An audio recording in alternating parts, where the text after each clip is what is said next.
வணக்கம் விவசாய பெருமக்களே, நான் உங்கள் அக்ரிஜோவிட்டா பேசுகிறேன். நீங்களாம் கஷ்டப்பட்டு பயிர் வளர்க்குறீங்க, ஆனால் அந்த பயிரில் பூச்சி தாக்கம், நோய் தாக்கம், சத்து குறைபாடுன்னு பலவிதமான பிரச்சனைகளை சந்திக்கிறீங்க. இது பூச்சின்னு பார்த்துக்கிட்டிங்கன்னா பூச்சிக்குன்னு தனித்தனியாக பூச்சிக்கொல்லி மருந்து வாங்கி பயன்படுத்துறீங்க. இதே நோயின்னு பார்த்துக்கிட்டிங்கன்னா ஒவ்வொரு நோய்க்கும் தனித்தனியாக மருந்து வாங்கி பயன்படுத்துறீங்க. இது சத்து குறைபாடுன்னு பார்த்தீங்கன்னா உரங்களை மூட்டையாக வாங்கி பயன்படுத்துறீங்க. இதனால் உங்களுக்கு ஆகிற செலவு தான் அதிகமாகுதே தவிர அதுக்கேற்ற வரவு உங்களுக்கு கிடைக்கிறது இல்லை. அப்படியே கிடைச்சா கூட அது குறைவாக தான் கிடைக்குது. சரி, இது எல்லா செயல்களையும் ஒரே ப்ராடக்ட் செய்யுன்னு சொன்னால் நீங்கள் நம்புவீங்களா? நம்மக்கிட்ட அப்படி ஒரு ப்ராடக்ட் இருக்குது. அதான் நம்ம ப்ராடக்டான அல்மேட்டி.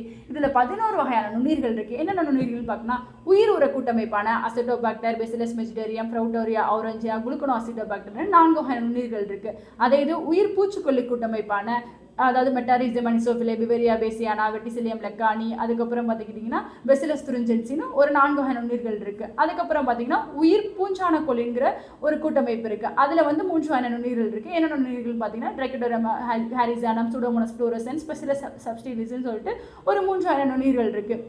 இந்த 11 வகையான நுண்ணிகள் சேர்ந்து 4 விதமான செயல்களை செய்யுது. அதாவது நம்ம பூச்சிகளிலிருந்து நம்மளோட பயிர்களை பாதுகாக்குது. பூச்சின்னு பார்த்துக்கிட்டிங்கன்னா என்னென்ன பூச்சின்னு பார்த்தீங்கன்னா சாறு உறிஞ்சிற பூச்சி, வண்டு, கூன் வண்டு, அதுக்கப்புறம் எல்லா இலை தின்னும் புழுக்கள் மற்றும் எல்லா விதமான பூச்சி தாக்கத்திலிருந்து நம்ம பயிர்களை பாதுகாக்குது. அதே நோயின்னு பார்த்துக்கிட்டிங்கன்னா கருகல் நோய், வாடல் நோய், அழுகல் நோய், அதுக்கப்புறம் மேல் சாமல், அடிசாமல் போன்ற எல்லா விதமான நோய் தாக்கத்திலிருந்து நம்ம பயிர்களை பாதுகாக்குது.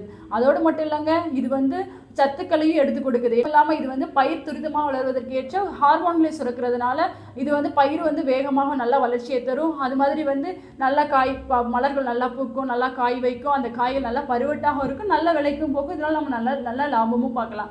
சரி, இதை எப்படி பயன்படுத்தலான்னு பார்க்கலாமா? இது நம்ம இப்போ தேவையான அளவு தண்ணியில் நம்ம அந்த பாக்கெட்டை அந்த பாக்கெட்டில் உள்ள மருந்தை ஊற வைக்கணும்.